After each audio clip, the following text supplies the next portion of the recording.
여러분, 우리는 누군가에게 배우면서 살아가는 존재들이지 않습니까?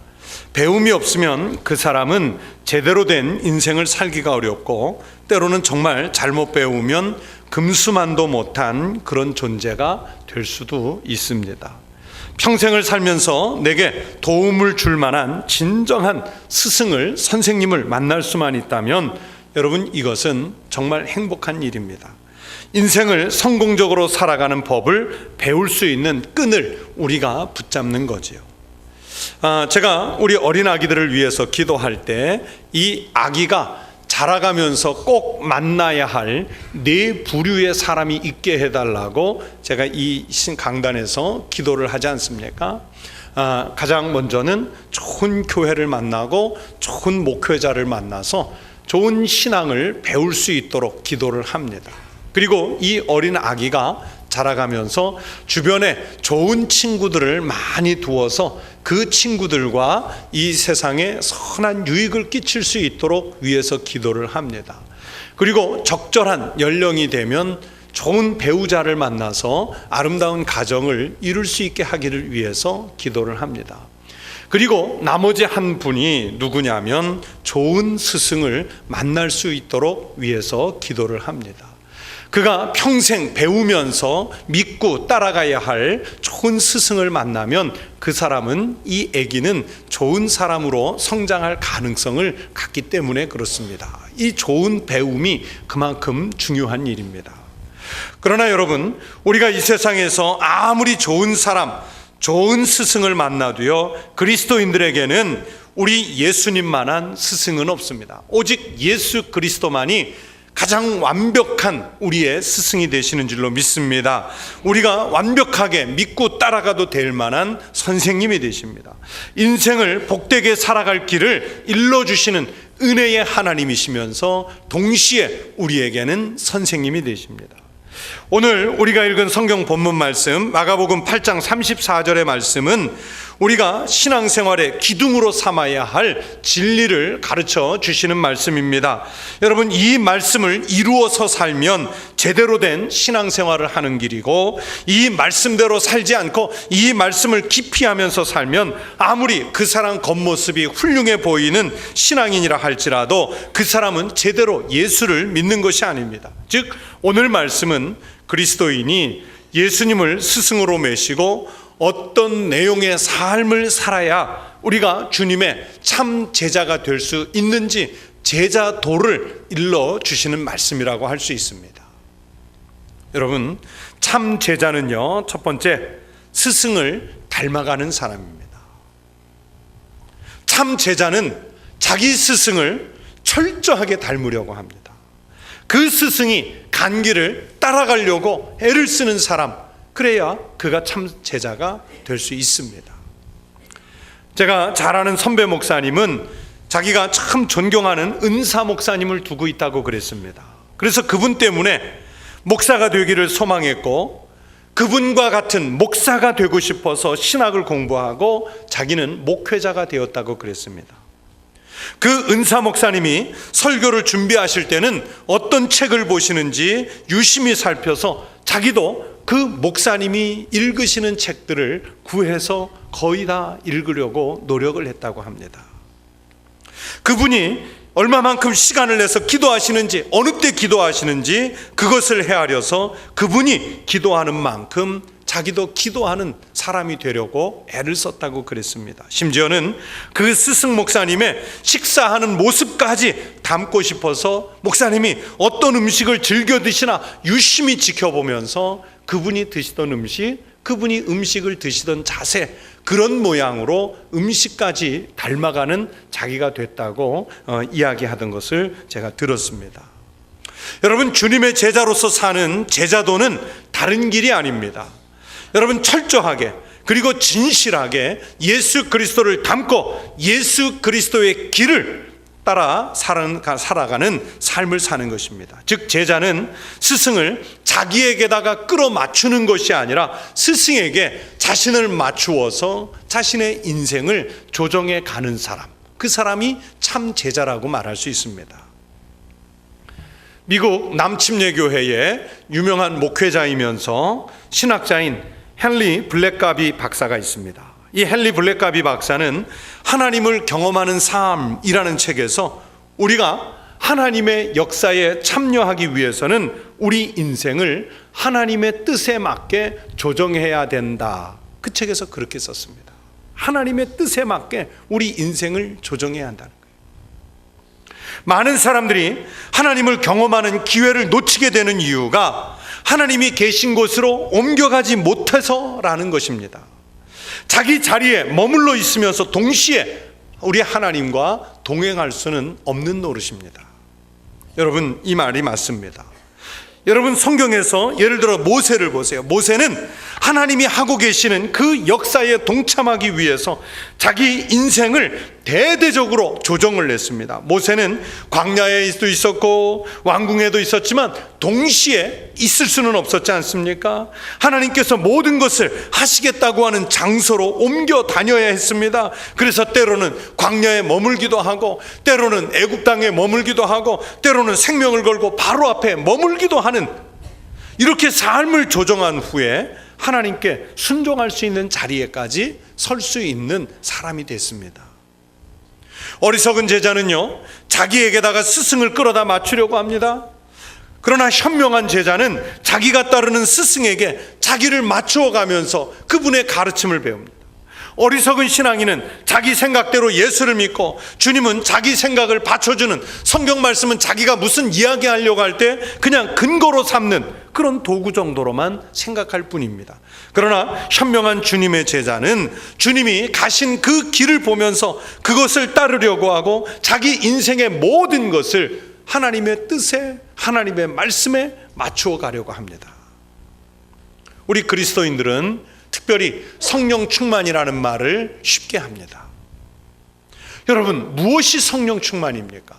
성령 충만이라고 하니까 때로는 신비한 기적이 나타나고, 남들이 행할 수 없는 아주 특이한 은사를 행할 수 있고, 방언을 말할 수 있어야만, 여러분, 이것이 여러분 성령 충만이라고 규정할 수 있겠습니까? 여러분, 그런 것들은요, 하나같이 성령의 은사 중에 일부일 뿐입니다. 성령의 진실한 충만을 아직까지 다 모르는 얘기입니다. 여러분, 성령의 충만은 다름이 아니라 여러분, 우리의 그 은사를 통해서 예수 그리스도가 나타나는 삶입니다. 능력입니다. 신비한 기적도, 특별한 은사도, 방언도 결국에는 예수님을 나타나기 위해서 사용되는 도구들이지 않습니까? 그래서 성령의 은혜가 가득한 사람은 자기를 드러내지 않습니다. 어떻게 하든지 자신의 삶을 통해, 어떻게 하든지 자신의 은사를 통해서 오직 주님이 나타나시게 하려고 합니다. 은혜가 없는 사람들이 신앙을 가졌다고 말하면서도 자기 기준에 의해서 자기가 편리한 대로 판단을 해서 자기에게 유리한 길만 가려고 합니다. 경제적 이익을 주는 길, 사람들에게 좋은 평판을 듣는 길, 명예를 얻는 길을 택합니다. 그리고 그렇게 해서 어떤 작은 이익이라도 자기에게 돌아왔으면 마치 사람들에게 신실해 보이려고 하나님의 은혜였다, 그렇게 말로써 포장을 합니다. 여러분, 성령의 은혜가 충만한 사람은 자기 생각에 맞추어서 말하지 않습니다.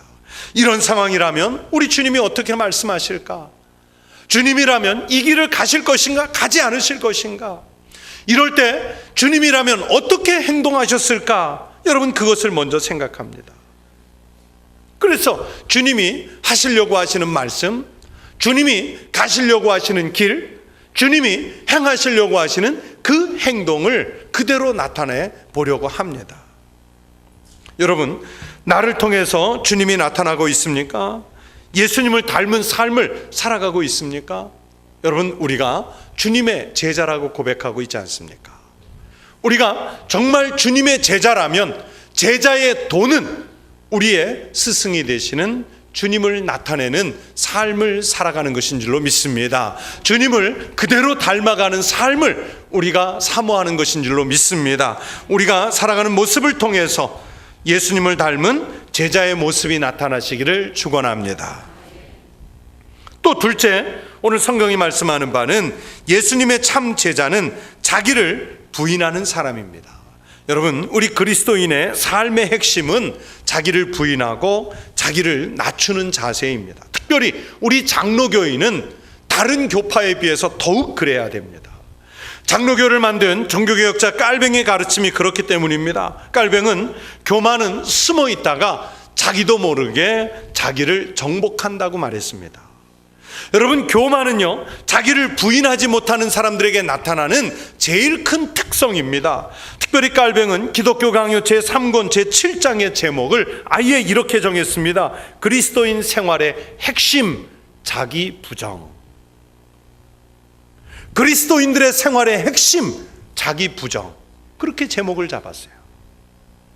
여러분, 오늘 본문에서 예수님은 말씀하시기를 나를 따를 것이니라고 하셨는데, 예수님을 따른다는 것은 하나님을 위한 헌신의 삶을 말씀하는 것입니다. 하나님께 헌신하기 위한 사람은 제일 먼저 자기부터 부인을 합니다. 자신을 부정해요. 자기를 부인하라는 예수님의 말씀을 깔뱅은 위의 책에서 자신의 것을 모두 하나님의 결정과 판단에 맡길 뿐만 아니라 자기가 하고자 하는 것까지도 양심적으로 온통 하나님께 맡기는 것이라고 가르치십니다. 그래서 장로교인은 특히 더 많이 자기를 부인해야 한다고 제가 말씀을 드리는 겁니다. 그리고 강하게 자기를 부정해야 한다는 이 말씀 속에는 하나님이 주인이 되신다는 뜻이 들어가 있습니다. 여러분, 신앙생활에서 자기 부정이 내 마음과 삶의 자리를 잡으면, 자기를 부정하는 강한 신앙이 내 마음을 점령하고 있으면 내 심령 속에 교만이나 자만이나 허례, 허식 이런 것들이 절대로 용납되지가 않습니다. 그런데 반대로 자기 부정이 없이 내가 나를 지배하는 삶을 살면 가장 취약한 죄들이요, 여러분, 내 마음속에서 부끄러운 줄도 모르고 불쑥불쑥 솟아납니다. 욕망과 욕정들, 자랑거리들이 솟아오릅니다. 큰 목소리가 거칠게 튀어나옵니다. 사도 바울은 이것을 육신의 소욕이라고 그랬습니다. 성령의 소욕에 매여서 육신의 소욕을 제압한 사람들에게는 이런 것들이 나타날 수가 없는 거예요. 여러분, 우리 하나님은 세속적인 풍조에 아부하는 사람과 교만한 사람, 즉 자기가 자기를 지배하려고 하는 사람에 대해서 아주 불쾌하게 여기셨습니다. 마태복음 6장 5절에서 예수님이 말씀하십니다. 또 너희는 기도할 때에 외식하는 자와 같이 하지 말라. 그들은 사람에게 보이려고 회당과 큰 거리 어귀에 서서 기도하기를 좋아하느니라. 내가 진실로 너희에게 이르노니 그들은 자기 상을 이미 받았느니라. 자기 의를 나타내기 위해서, 자기 신앙의 성숙함을 드러내기 위해서 기도하는 사람은 사람들에게 이미 칭찬을 받고 이미 상을 받았기 때문에 하나님 나라에서 상은 없다는 말씀입니다. 또 마태복음 6장 2절에서는 사람에게 영광을 받기 위해서 구제한 활동을 하지 말라고 말씀합니다. 그렇게 하면 이미 사람들에게 자기 상을 받았기 때문에 아무리 많은 구제를 해도 그 사람은 하나님 나라에 상이 없습니다. 마태복음 6장 16절에서는 금식기도 할 때도 사람들에게 보이기 위해서 나 금식기도 중이요 하고 자랑하기 위해서 슬픈 기색이나 얼굴을 흉하게 하지 말라고 말씀하십니다. 그렇게 생색을 내가면서 금식기도 하면 그 사람들도 이 땅에서 칭찬과 상을 이미 받기 때문에 하나님 나라에 상은 없다는 말씀입니다. 자기를 부인하지 못하는 사람은 여러분, 주님께 상을 받을 수가 없습니다. 주님의 제자가 된다는 것은 이렇게 자기를 부인하고 주님만 나타내는 삶을 살겠다는 약속이며 다짐입니다. 여러분, 사람들의 영혼 속에는 무수한 죄악이 숨어 있습니다. 이 죄악을 치료하는 방법은 오직 하나뿐입니다. 바로 자기 자신을 부정하고 자신에 대한 걱정을 버리고 하나님께서 요구하시는 일을 하려고 하는 신앙적 태도를 갖는 것입니다. 하나님이 기뻐하시는 일을 전심으로 하려고 하는 것이 바로 우리의 교만을 치료하고 육신의 소욕을 누르고 우리 영혼 속에 숨어있는 죄악들을 치료하는 방법인 줄로 믿습니다.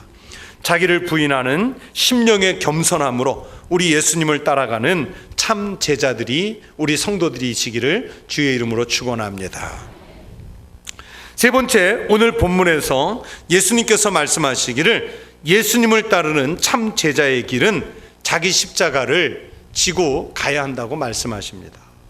예수님의 제자가 되는 첫 번째 길은 자기 십자가를 지는 신앙입니다. 자기 십자가를 지지 않고는 여러분, 예수님의 제자가 될 수 있는 다른 방법이 없습니다. 그러나 안타깝게도요, 현대인들은 어떻게 하면 십자가를 지지 않을까? 어떻게 하면 고난을 받지 않을까? 그러면서 주님이 우리에게 내려주시는 축복, 은혜, 긍휼, 자비, 이런 것들은 그대로 받아낼 수 있을까? 그렇게 머리를 써봅니다.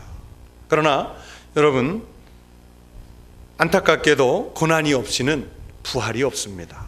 십자가 없이는 영광이 없다는 말씀입니다. 십자가를 거부한 제자들에게 예수님의 책망은 매우 단호하셨습니다. 마태복음 16장에 예수님께서 제자들에게 이제 내가 예루살렘에 올라가면 예수님 자신이 장로들과 대제사장들과 그리고 서기관들에게 많은 고난을 받고 죽임을 당할 것이라고 말씀하셨습니다. 십자가를 지시겠다는 얘기죠. 그리고 그 죽음 후 제3일에 부활하실 것이라고 말씀하셨습니다. 이때로부터 예수 그리스도께서 자기가 예루살렘에 올라가 장로들과 대제사장들과 서기관들에게 많은 고난을 받고 죽임을 당하고 제3일에 살아나야 할 것을 제자들에게 비로소 나타내시니, 십자가를 지고 죽으시겠다고 하시는 예수님의 이 말씀을 들은 베드로가 예수를 붙들고 항변하여 그렇게 하시지 말라고, 십자가 지시지 말라고, 고난 당하시지 말라고 말했습니다. 베드로의 이런 행동에 대해서 예수님은 단호하게 베드로를 향해서 호통을 치셨습니다. 사탄아, 내 뒤로 물러가라. 너는 나를 넘어지게 하는 자로다. 네가 하나님의 일을 생각하지 아니하고 사람의 일을 생각하는도다. 예수님은 십자가를 지시고 자기 목숨을 버리셔야 그래야 인류를 구원하신다는 그 말씀을 하시려고 하셨던 것입니다. 그러면서 동시에 우리도 예수님을 따르는 제자가 되려면 자기 목숨을 버리고 자기 십자가를 지고 주님을 따르라는 이 말씀을 제자들에게 하시려는 의도가 그 말씀에 들어 있었던 것이었습니다. 얼마 전에 별세하셨는데요, 충현교회를 목회하셨던 우리 한국교회 어르신 중에 김창인 목사님이라고 계십니다. 이 김창인 목사님이 일제시대 때 평양에서 목회하실 때 목회하시던 그 교회 청소년 중에 이창환이라고 하는 학생이 있었는데, 이창환이 세례를 받기 위해서 이제 세례 문답식을 하게 됐습니다. 이 이창환이라는 학생은 어리지만은 늘 성경을 읽고 묵상하는 학생이었는데, 목사님이 문답 시간에 이 이창환에게 질문하기를 자네는 지금까지 성경을 몇 번 읽었는가 하고 물었더니 이창환이 대답하기를 40번 읽었습니다 라고 대답을 했습니다. 그래서 목사님이 그 대답이 대견해서 이 학생에게 이제 네가 내 대신 목회하라, 그렇게까지 칭찬을 하셨답니다. 그런데 일제에서 해방된 감격을 채 누리기도 전에 북녘 땅에 공산당이 털을 잡으면서 이제 목회자들과 교인들이 월남을 하게 됐는데, 목사님께서 이제는 청년 전도사가 된 그 이창환에게 성도들을 데리고 남쪽으로 피했다가 오라고 그랬습니다. 교회는 내가 지키고 있겠다.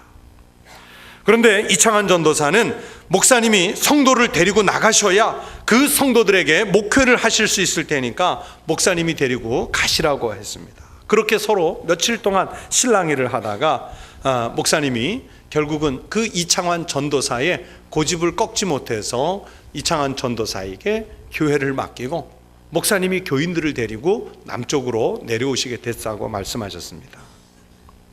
월남 후에 6.25 사변을 겪어하면서 도무지 이창환 전도사의 생사를 그리고 그 소식을 들을 수가 없게 됐습니다. 그렇게 수십 년의 세월이 이제 지났는데 목사님께서 캐나다의 캘커리에 부흥회를 인도하러 가셨던 때가 있었습니다. 그런데 어떤 사람이 목사님에게 전화를 해서는 목사님, 캐나다에 오신 김에 토론토에 들러서 저를 좀 만나 주십시오 그러더랍니다. 연세가 있는 분이 그렇게, 제가 목사님을 뵈러 가면 좋겠지만 제가 거동을 할 수 없어서 목사님 수고스럽더라도 토론토를 좀 방문해 주십시오. 그래서 목사님은 내가 다음 주에는 미국 시카고에 가서 부흥회 일정이 잡혀 있고 그것이 끝나면 한국으로 또 돌아가 해야 할 스케줄들이 꽉 차 있다고 그랬더니 그 그 건너편 전화에서 들려오는 목소리가 목사님, 제가 이창환 전도사님의 순교를 목격한 사람입니다 라고 이야기를 하더래요. 그 목사님이 충격을 받아서 가겠노라고 하시고 일정을 조정해서 토론토까지 가서 그 전화하신 분을 만나게 됩니다. 그분이 전해준 이창환 전도사의 순교 소식은 매우 충격적이었습니다.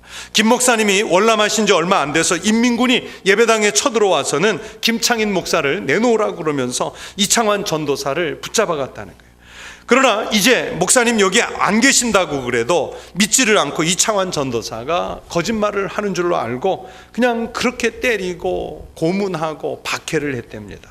그러나 여전히 같은 답을 하니까 사람이 들어갈 만한 큰 항아리를 준비해서 거기에 찬물을 가득 채우고 이창환 전도사를 알몸을 만들어서 그 찬물 속에 집어넣습니다.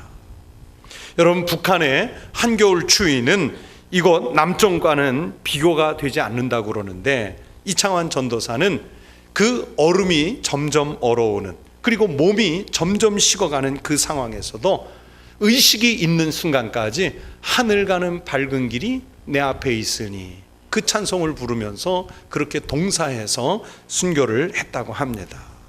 그래서 그 전화를 하신 그분을 포함해서 교회에 남아있는 성도들 몇 사람이 그 항아리를 깨고 얼음을 깨서 전도사님 시신을 꺼내서 장례를 치러드렸습니다. 그렇게 목사님한테 얘기했대요. 여러분, 스승 대신 교회를 지킨 거예요. 스승 대신 순교의 길을 가신 거예요. 오늘 우리 현대인들의 신앙은 너무 복받는 일, 성공하는 일, 잘 되는 길에만 관심이 있습니다. 주님이 지고 가셨던 그 십자가를 지는 신앙에는 우리가 아예 관심조차 주려고 하지 않습니다. 눈길을 주려고 하지 않습니다. 하나님께서 내게 맡기신 사명이 조금 힘들면 그것을 피하고 싶어 합니다. 교회로부터 직분을 받았어도, 교회로부터 또는 주님으로부터 소명을 받았어도 내 시간, 내 형편에만 맞추어서 신앙생활을 적당히 맞춰 하려고 하지, 고난을 감당하면서 수고하고 억울한 일 당하면서 봉사하고 낮은 자리에서 섬기고 새벽을 깨워가며 기도하고 내 것을 손해보면서 신앙생활을 하려고 하지를 않습니다. 내 손에는 고사하고 내게 이익이 없으면, 그 일을 해서 내게 명예나 얻는 영광이 없으면 아예 하려고 조차 하지를 않습니다. 그러나 여러분, 분명하게 기억하십시오. 우리 기독교 신앙, 예수님의 제자가 되는 길은 그렇지 않습니다. 여러분, 십자가가 없으면 부활의 영광도 없습니다. 여러분, 십자가가 없으면 하늘의 구원도 없습니다. 십자가를 통하지 않고는 영원한 생명을 얻을 수가 없다는 말씀입니다. 여러분, 어디에 사시든지 무엇을 하며 살든지 예수님의 제자가 됐다는 것을 기억하고 살아가는 성도들이 되시기를 바랍니다. 그래서 주님의 길을 따라가려고 하고, 주님을 따르기 위해서 자기를 부인하고, 주님이 우리에게 지라고 명령하신 십자가가 있다면 그 길을 제자로서 마다하지 않고 질 수 있는 믿음의 용기를 가진 우리 성도들이 되시기를 바랍니다. 여러분, 저를 한번 따라서 해보십시오. 나는 예수님의 제자입니다. 나는 예수님의 제자입니다. 여러분, 우리는 정말 주님의 제자인 줄로 믿습니다. 예수님을 따르는 제자들의 삶은 고난과 아픔이 잠시 있을 수 있습니다. 희생이 따를 수 있습니다. 순교를 당해야 할 각오도 필요합니다. 그러나 그 뒤에 예비된 하나님 나라의 영광과 영원한 생명이 예비되어 있는 줄로 믿습니다. 우리 성도들이 세상에서 살아가실 때 여러분의 모습 속에 예수님을 닮은 참된 제자의 모습이 나타나실 수 있기를 주의 이름으로 축원합니다.